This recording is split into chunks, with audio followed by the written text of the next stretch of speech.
Hello students, कैसे हैं आप सभी। आशा करता हूं कि आप बहुत अच्छे हैं और अच्छी तरह से पढ़ाई कर रहे होंगे और कल के लेसन को बहुत अच्छी तरीके से रिवाइज किया होगा। कल हमने इंटरनेशनल ट्रेड के बारे में पढ़ा, जो कि ज्योग्राफी का लेसन 8 है, और उसमें हम विश्व व्यापार संगठन तक पढ़ चुके हैं। विश्व व्यापार संगठन यानी कि WTO, वर्ल्ड ट्रेड ऑर्गेनाइजेशन, इसकी जो स्थापना है वो कब हुई? 1948 में, 1948 के अंदर GATT गेट की स्थापना हुई। उसके बाद 1995 के अंदर जब गेट सफल नहीं हो पाया तो 1995 के अंदर WTO की स्थापना की, जिसका मुख्यालय है वो जिनेवा है, स्विट्जरलैंड के अंदर, वहाँ पर है। विश्व व्यापार संगठन का मुख्य कार्य क्या है? विश्व व्यापी व्यापार तंत्र के नियमों को बनाना है। यदि इसके सदस्य देशों के मध्य कोई विवाद हो जाए, डिफ़ॉल्ट हो जाए, तो उसका निपटारा है वो भी कौन करता है? WTO करता है। भारत भी विश्व व्यापार के संगठन के संस्थापक सदस्यों में से ही एक रहा है। वर्तमान में इसके 164 देश इसके सदस्य हैं। एकमात्र ऐसा अंतर्राष्ट्रीय संगठन है जो देशों के मध्य वैश्विक नियमों का व्यवहार करता है। वैश्विक नियमों का व्यवहार करता है। आगे बढ़ते हैं। अगला पॉइंट है हमारा, अंतर्राष्ट्रीय व्यापार का किसी देश के लिए लाभदायक होना या फिर हानिकारक होना। अंतर्राष्ट्रीय व्यापार देशों के लिए लाभदायक भी हो सकता है, हानिकारक भी हो सकता है। कैसे होता है वो देखते हैं। अंतर्राष्ट्रीय व्यापार देशों के लिए लाभदायक जब होता है जब ये प्रादेशिक विशिष्टीकरण, उत्पादन के स्तर, रहन सहन का उच्च स्तर, वस्तुओं और सेवाओं की विश्वव्यापी उपलब्धता, कीमत और वेतन का सामान्यीकरण हो, ज्ञान व संस्कृति के फैलाव को प्रेरित करता हो। यानी कि एक दूसरे की संस्कृति का आदान प्रदान हो रहा है, संसाधनों को एक दूसरे से भेजा जा रहा है। किसी देश के अंदर किसी संसाधन की कमी है तो दूसरे देश से उस जगह पर संसाधनों को भेजना। इस प्रकार सेवाओं का आदान प्रदान होता रहे। अच्छी दृष्टि से, अच्छी सोच से यदि ये व्यापार हो रहा है तो ये किसी देश के लिए लाभदायक होगा, और इसके उल्ट है तो फिर हानिकारक हो जाएगा। कैसे होगा हानिकारक? कि अंतर्राष्ट्रीय व्यापार देशों के लिए हानिकारक होता है यदि वे अन्य देशों पर निर्भरता, विकास के असमान स्तर, शोषण और युद्ध का कारण बनने वाली सोच की ओर अग्रसर होते हैं। जैसे चाइना से पाकिस्तान लगातार व्यापार करता जाता है, और चाइना है वो पाकिस्तान को क्या दे रहा है? लगातार उधार दे रहा है। और इस उधारी के, इस कर्ज के जाल के अंदर, डेब्ट ट्रैप के अंदर यदि पाकिस्तान फंसता जाएगा तो एक दिन चाइना उसकी ज़मीन हड़प सकता है, उसके आंतरिक मामलों में हस्तक्षेप कर सकता है। तो इस प्रकार ये व्यापार है वो हानिकारक भी साबित हो सकता है। अब हम दुनिया के महत्वपूर्ण जो व्यापारिक बंदरगाह हैं, पत्तन हैं, पोर्ट्स हैं, उनके बारे में पढ़ेंगे। पत्तन क्या होता है? बेसिकली जो सामुद्रिक जहाज होते हैं उनके रुकने का एक स्थान होता है। जैसे एयर जो इंडिया है, एयर जो एरोप्लेन है उनके रुकने के लिए एक एयरपोर्ट होता है, तो और बसों के रुकने के लिए एक स्टेशन होता है।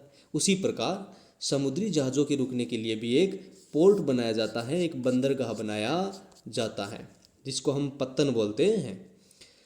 पत्तन अंतर्राष्ट्रीय व्यापार के प्रवेश द्वार कहलाते हैं। हमने जो जल परिवहन पढ़ा था पिछले टॉपिक के अंदर, परिवहन के अंदर, तो पत्तन अंतर्राष्ट्रीय व्यापार के प्रवेश द्वार कहलाते हैं। पत्तन जहाज के लिए गोदी यानी कि रुकने का स्थान, लादना यानी कोई किसी चीज़ को हम लगेज को उसके अंदर डाल रहे हैं, उतारना, किसी को लोडिंग करना हो या फिर उससे माल उतारना हो, भंडारण हेतु सुविधाएं प्रदान करता है। पत्तन द्वारा निपटाया गया नौभार उसके पृष्ठ प्रदेश के विकास के स्तर का सूचक है। अब दुनिया के अंदर जो सबसे बड़ा लैंडलॉक पत्तन है, लैंडलॉक पोर्ट है, जिसको हम स्थल रुद्ध पत्तन बोलते हैं, वो है सैन फ्रांसिस्को के अंदर, और सैन फ्रांसिस्को है यूनाइटेड स्टेट ऑफ अमेरिका के अंदर। आगे बढ़ते हैं। पत्तनों का प्रकार या वर्गीकरण। अब पत्तनों का प्रकार और वर्गीकरण कई आधार पर किया गया है। जैसे निपटाए गए नौभार के आधार पर कितने प्रकार के होते हैं? औद्योगिक पत्तन, वाणिज्यिक पत्तन और विस्तृत पत्तन। आगे हैं अवस्थिति के आधार पर। अवस्थिति के आधार पर कितने प्रकार के हैं? एक तो हो गया अंतर्देशीय पतन, एक हो गया बाह्य पतन। विशिष्टीकृत कार्यों के आधार पर भी पतन होते। तेल पतन यानी कि ऑयल से संबंधित जो पोर्ट्स हैं, मार्ग पतन है उससे संबंधित जो आपका ये पोर्ट है तो वो हो जाएगा मार्ग पतन। अगला पतन कौन सा है? अगला पतन है आंत्रपो, उससे पहले है पैकेट पतन। पैकेट पतन है, आंत्रपो पतन है, नौसेना पतन है। तो निपटाए गए नौ भार के आधार पर जो पतन है उनके बारे में हम अभी अध्ययन करने वाले हैं। सबसे पहले पढ़ते हैं औद्योगिक पतन, यानी कि इंडस्ट्रियल जो पोर्ट हैं वे कौन से होते हैं? विशेषतः थोक नौ भार के लिए होते हैं, जैसे कहीं पे दूसरे देश में अनाज भेजना हो, चीनी भेजना हो, अयस्क संबंधित कोई चीज़ भेजनी हो, तेल भेजना हो, रसायन और इसी प्रकार के जो पदार्थ हैं उनको यदि हम ट्रांसपोर्ट करेंगे तो किसका प्रयोग करेंगे? औद्योगिक पतनों का प्रयोग करेंगे। अब आगे आते हैं वाणिज्यिक पतन। यह सामान्यतः वाणिज्यिक वस्तुओं, जो विनिर्मित वस्तुएं हैं, कच्चे माल से बनी हुई वस्तुएं हैं, प्रोडक्ट हैं, उत्पाद हैं, नौ भार को निपटाने के काम आते हैं। इसके साथ साथ यात्री यातायात का भी ये प्रबंध करते हैं, यानी कि यात्रियों को भी ये लाने और ले जाने का कार्य करते हैं। आगे है विस्तृत पत्तन। विस्तृत पत्तन कौन से होते हैं? ये बड़ी मात्रा में, ये पत्तन है जो बड़ी मात्रा में सामान्य नौ भार का थोक में प्रबंधन करते हैं। और विश्व के जो अधिकांश पोर्ट्स हैं, महान पत्तन हैं, वो इसी श्रेणी के अंदर आते हैं। अवस्थिति के आधार पर पत्तनों के प्रकार देख लीजिए। अंतर्देशीय पत्तन, ये पत्तन समुद्री तट से दूर अवस्थित होते हैं। ये समुद्र से एक नदी अथवा नहर द्वारा जुड़े होते हैं। अंतर्देशीय यानी आंतरिक व्यापार को बढ़ावा देने वाले ये पतन होते हैं। इससे पतन चौड़े तल वाले या फिर चौसर तल वाले जहाज़ों या बजरे द्वारा ही गम्य होते हैं। जैसे मैनचेस्टर है, वो भी एक नहर से जुड़ा हुआ है। मेम्फिस शहर है, मेम्फिस शहर आपको बता दूं यूएसए के अंदर है, USA United state of America के अंदर है, टेनिस शहर के अंदर स्थित है ये। तो मेम्फिस है मिसिसिपी नदी पर है। कोलकाता है हमारे इंडिया का, वो हुगली नदी के स्तर पर, नदी के तट पर स्थित है। आगे बढ़ते हैं। राइन के महत्वपूर्ण पत्तन हो गए, जैसे मेनहीम हो गए, ड्यूमबर्ग हो गए, ये जर्मनी के अंदर है। मेनहीम और ड्यूमबर्ग जर्मनी में। फिर आते हैं बाह्य पतन। बाह्य पतन कौन से होते हैं? बाह्य पतन वे होते हैं जो गहरे जल के पतन हैं और वास्तविक पतन से दूर बने होते हैं। जो समुद्र के तट पे पतन बना हुआ होता है, पोर्ट बना हुआ है, उससे थोड़े दूरी पर स्थित होते हैं। ये उन जहाज़ों जो अपने बड़े आकार के कारण मुख्य जो पैतृक पतन है, मुख्य पोर्ट है, वहाँ तक पहुँचने में अक्षम होते हैं, एबल नहीं होते, उनको ग्रहण करके पैतृक पतनों को सेवाएं प्रदान करते हैं। जैसे एथेंस और यूनान के अंदर पिरेइअस, ये बह नहीं है यहाँ पे, पिरेइअस है। पिरेइअस जो पत्तन है वो भी इसी प्रकार का पत्तन है। ओके, आगे बढ़ते हैं। विशिष्टीकृत कार्यकलापों के आधार भी पत्तनों के प्रकार बांटे गए। जैसे तेल पत्तन, इन पत्तनों से तेल का आयात निर्यात किया जाता है, यानी कि जो ऑयल है उनका आयात और निर्यात है वो किया जाता है। इनमें से कुछ ऐसे पत्तन भी है जहाँ तेल के टैंकर खड़े कर दिए जाते हैं, इनको हम टैंकर पत्तन भी बोल सकते हैं। जैसे इराक, ईरान, वहाँ से हमारे पास तेल आता है, दुनिया के अंदर तेल का निर्यात किया जाता है, इनको ट्रांसपोर्ट किया जाता है, तो उनको हम तेल पत्तन बोल सकते हैं, ऑयल पत्तन बोल सकते हैं, ऑयल पोर्ट बोल सकते हैं। बड़े अंग, जैसे उदाहरण के तौर पर हम देखें, जैसे पर्सिया के अंदर है, पर्सिया ईरान, वहाँ पर है।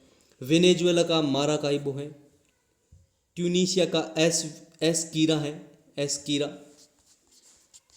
पत्तन, ये भी तेल पत्तन है एक प्रकार से। लेबनान के अंदर जो त्रिपोली पत्तन है वो भी एक प्रकार का टैंकर पत्तन है, तेल पत्तन है। कुछ अन्य पत्तनों पर तेल शोधनशालाएं भी बनी होती है, जैसे रिफाइनरी बनी होती है, जिन्हें हम तेल शोधन पत्तन भी बोल सकते हैं, वही ऑयल पत्तन के अंतर्गत ही आता है। जैसे पर्सिया की खाड़ी के ऊपर जो एक पत्तन बना हुआ है अबादान, ये ईरान के अंदर है। अबादान पर जो ये पत्तन है पर्सिया की खाड़ी के अंदर, ये है ईरान के अंदर। ये 1938 तक दुनिया की सबसे बड़ी तेल शोधनशाला थी और लगभग आज भी इसके अंदर इसका जो इस्टेब्लिशमेंट है, इसकी स्थापना है वो 1912 के अंदर हुई थी। ठीक है, 1912 के अंदर स्थापना हुई और लगभग 52 लाख बैरल तेल का ये शोधन प्रतिदिन करती है।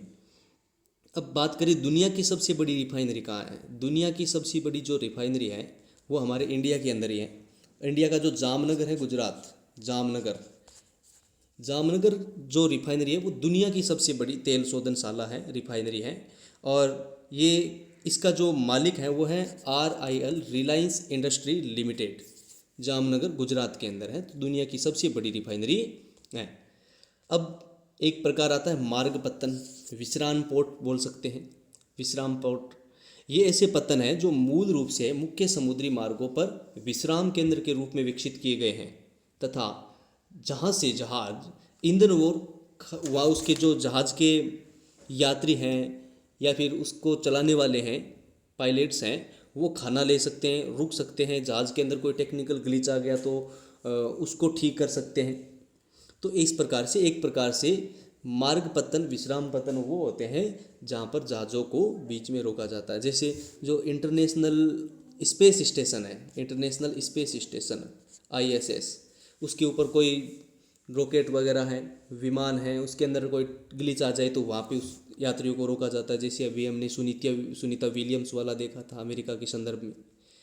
तो ये होते हैं मार्ग पत्तन। इसके उदाहरण के रूप में देखा जाए तो अदन हो गया, होनोलुलु हो गया, सिंगापुर हो गया, ये एक प्रकार से मार्ग पत्तन या विश्राम पत्तन के उदाहरण हैं। आगे देखते हैं पैकेट स्टेशन, ये क्या होते हैं। इन्हें फेरी पत्तन के नाम से भी जाना जाता है। ये पैकेट स्टेशन विशेष रूप से छोटी दूरियों के लिए, यानी कि कोई कम ही दूरी के लिए जाना हो और व्यापार करना हो तो जलीय क्षेत्रों के आर पार डाक तथा यात्रियों के परिवहन यानी कि आवागमन से जुड़े हुए होते हैं।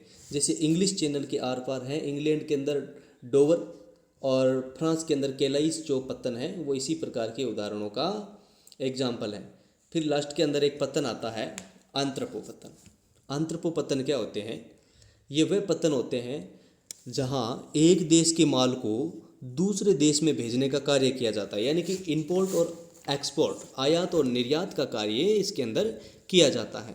जैसे सिंगापुर एशिया के लिए एक तथा रोटरडम यूरोप के लिए, कोपनहेगन बाल्टिक जो क्षेत्र है उसके लिए एक आंत्रपो पत्तन है। और अंत के अंदर एक पत्तन आता है, उसका नाम है नौसेना पत्तन। ये केवल सामरिक महत्व के पत्तन होते हैं, यानी कि जो नेवी है उसके द्वारा इसको संचालन किया जाता है। केवल युद्ध के समय ही में इनको काम लिया जाता है, कोई युद्धाभ्यास करना हो उनके अंदर काम लिया जाता है।